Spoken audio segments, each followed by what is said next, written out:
Hey guys, welcome to M Plants. Today's video is about Parlour Palm.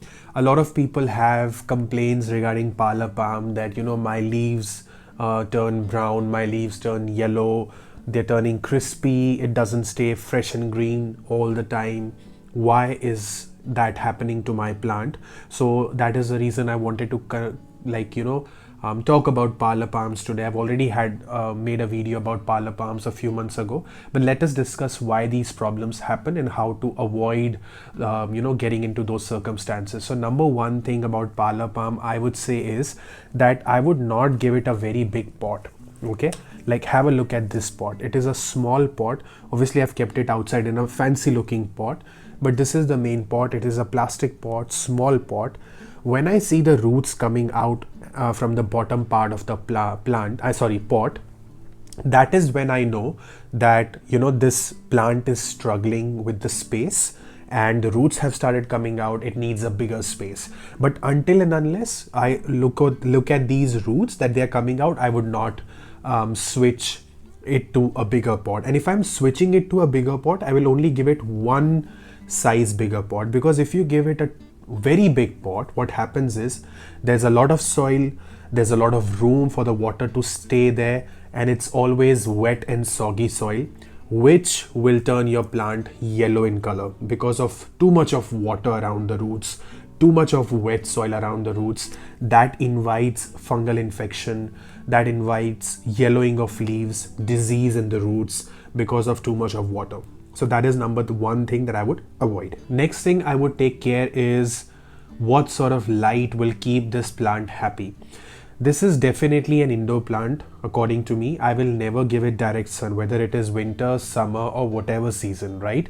I always keep it in my bedroom at a place where it gets zero direct sunlight, but yes, it is in a bright spot where it gets indirect light throughout the day, because it still needs to have its photosynthesis process. It still needs to maintain its green color, needs to make food so that the plant can be healthy. So it needs light, but not direct sun. The moment you give it direct sun, you'll see that it starts burning. It will have brown leaves and the edges will go brown. And you don't want your Parlour Palm to look brown, because look at the color. This plant is known for its lush green color. So the moment you give it that direct light, or too much of heat, too much of light, too much of sun, anything too much is not good for plants. So indirect bright spot for the entire day is a good place for this plant. Next thing that one needs to keep in mind is fertilizing. One of the most common reasons that the plants go brown in color is over fertilizing your plant. We sometimes think that if I fertilize my plant too much, every week we will fertilize it, or every 15 days you fertilize it, and that's how your plant will grow. No, that's not the case.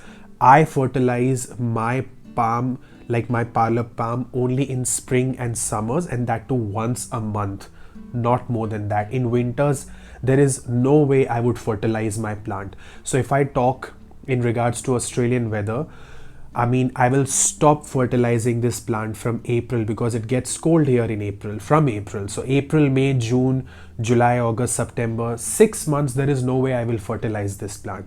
From October, I will start fertilizing the plant when the temperature increases and the spring arrives.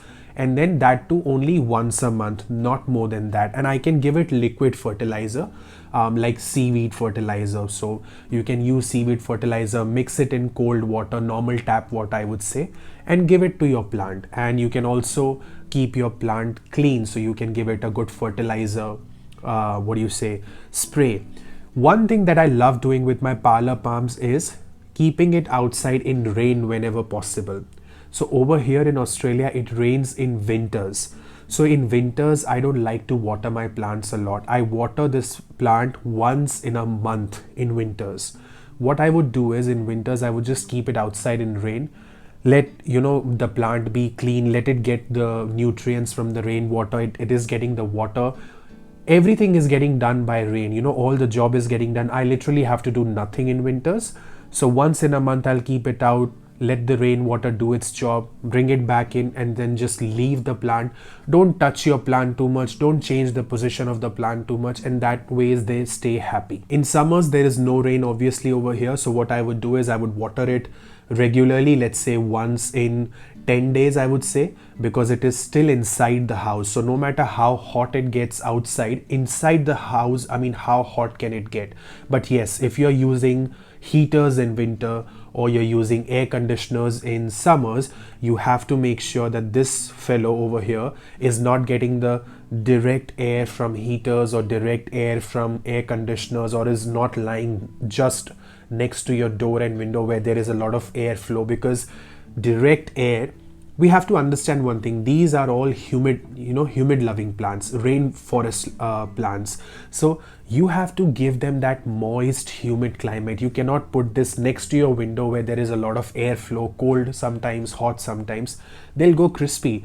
This plant is very old plant, and there is not one leaf I can see which has any disease or any brown yellow leaves. The only reason is I keep it away from the window, surrounded with a lot of plants, so that it is always humid and moist, and it can maintain its lush green color. So you have to make sure that you keep it in nice, moist, humid climate. Give it a good spray once in a while when you feel like. Talking about watering this plant, it is very important to water it, because otherwise if the plant is thirsty, it would again start drying, it would again start going brown and crispy. But I would only water it if I check the top layer of the soil, at least first 2 inches of the soil has gone dry, or is less moist. It's not too wet and soggy and moist. If it is wet, there is no way I'm watering this plant. But yes, if you see that yes, it has started going dry, the soil is very loose, I can feel it's dry, there is no moisture, just give it good amount of water and then just leave it. But yeah, if you take care of your the light requirements of the plant, the watering, keeping it nice and clean, giving it fertilizer only when needed, not all the time, not in winters and all that time, and obviously no direct sun at all, this is enough for Parlour Palm to stay nice and green and lush green.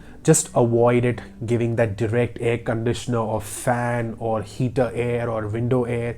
That is the most common reason that people lose their palms, and palms, they just die. And they just go crispy, brown, black, yellow in color. If you've loved the content of this Parlour Palm, do consider subscribing the channel and becoming a part of this family, and also hitting that like button if you've liked the content. Bye for now, and I'll see you next time with another video.